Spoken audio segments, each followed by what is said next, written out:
জেলায় জেলায় সংকট সমস্যা, তা থেকে উত্তরণের চ্যালেঞ্জ আর সম্ভাবনার কথা তুলে ধরতে চলছে ডিবিসি এক্সপ্রেস। বিশেষ এই আয়োজনে মতামত থাকছে তৃণমূল থেকে শুরু করে নীতি নির্ধারকদের। ডিবিসি এক্সপ্রেস আজ সারাদিন আছে সাতক্ষীরা জেলায়।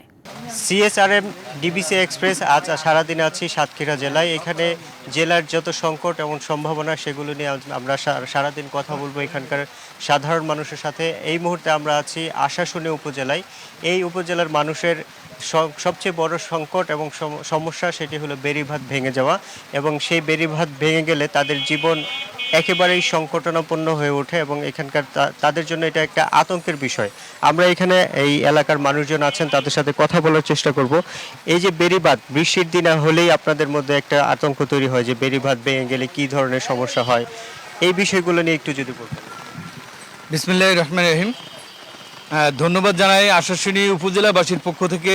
আজকে যে ডিবিসি চ্যানেল থেকে সাংবাদিক বৃন্দ এসছেন, ওনাদেরকে আমরা ধন্যবাদ জানাই অন্তরস্থল থেকে। উনি যে প্রশ্ন করেছেন, আসলে 60 দশকের পরে 60 দশকে নির্মিত যে অব দ্য ভেড়িবাঁধ আশাশুনি উপজেলায় আমরা জন্মলগ্ন থেকে দেখে আসছি, তার আসলে কোনো প্রতিষ্ঠিত সংস্কার হয়নি।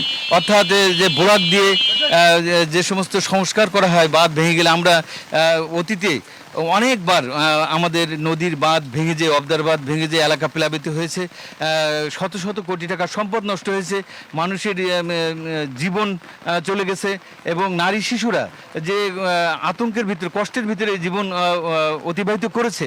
আপনাকে অসংখ্য ধন্যবাদ। আমি বুঝতে পেরেছি যে এখানকার নারী শিশু এবং যারা আছেন সবাই একটা আতঙ্কের মধ্যে থাকেন। আমি আরও একজনের সাথে একটু কথা বলতে চাই।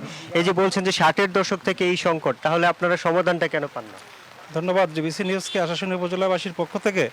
আমি এতটুকুই বলতে চাই যে আমরা বিভিন্ন সময় আমাদের অবদা কর্তৃপক্ষের সাথে আলোচনা করে যেটা দেখছি, যখন আমাদের বেড়িবাঁধগুলো ভেঙে যায় এবং যেখানে ভাঙনের অবস্থা থাকে, সেখান থেকে আমরা কাঙ্ক্ষিতভাবে যথাসময়ে সেই উপকারগুলো বা সেই ব্যবস্থাপনাগুলো পাই না।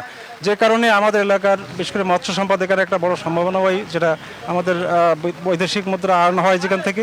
এছাড়া আমাদের অন্যান্য যে ব্যবস্থাপনাগুলো আছে সেগুলোর সাথে এর কোনো টেকসই সমাধান আমরা আসতে পারি। আপনাকে অসংখ্য ধন্যবাদ। আপনি বলছিলেন যে অবদার জন্য এই সমস্যা হচ্ছে, অর্থাৎ কর্তৃপক্ষ মানে যথাযথ আন্তরিক না। আমি একটু আপনার কাছে আসতে চাই যে কেন এই সমস্যা এবং এটার সমাধান যদি না হয় তাহলে আপনারা কি করবেন?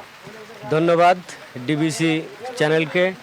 আমরা আসলে এই সমস্যায় ভুগতেছি দীর্ঘ 60 দশকের পূর্বে থেকে। আমি মনে করি এটা হচ্ছে সম্পূর্ণ পানি উন্নয়ন বোর্ডের গাফিলতি। প্রতি বছর বর্ষা মৌসুম আসলেই আমাদের আতঙ্কে থাকতে হয়। প্রতি বছর কোথাও না কোথাও থেকে ভাঙতে হয়। আসলে আমরা চাই মূলত টেকসই ভেড়িবাঁধ, কিন্তু এটা বারবার আমরা একাধিকবার মানববন্ধন করেছি, সংবাদ সম্মেলন করেছি স্থানীয়দের পক্ষ থেকে, বা আমরা কয়েক জায়গায় যে এটা ঊর্ধ্বতন কর্তৃপক্ষকে। অসংখ্য ধন্যবাদ। আমরা শুনলাম যে এই সংকটের সমাধান হচ্ছে একটি টেকসই বেড়িবাঁধ, কিন্তু এলাকার মানুষজন বারবার হচ্ছে এই সমস্যা সমাধানের জন্য গিয়েও কর্তৃপক্ষের কাছে আসলে এই সমস্যার সমাধান পাচ্ছেন না, এবং এই সমাধান আসলে কবে হবে সেটিও তারা জানেন না। এই নিয়ে এই এলাকার মানুষের এই যে কষ্ট ভোগান্তি কবে শেষ হবে সেটি নিয়ে এখন একটি বড় প্রশ্ন হয়ে দাঁড়িয়েছে। তো সিএসআরএম ডিবিসি এক্সপ্রেস আজকে এই জেলায় আমরা থাকবো, এবং আরও মানুষের কি সংকট আছে এবং কি সমস্যার সমাধান কি কর্তৃপক্ষ দেয় সে বিষয় নিয়েও আমরা কথা বলবো।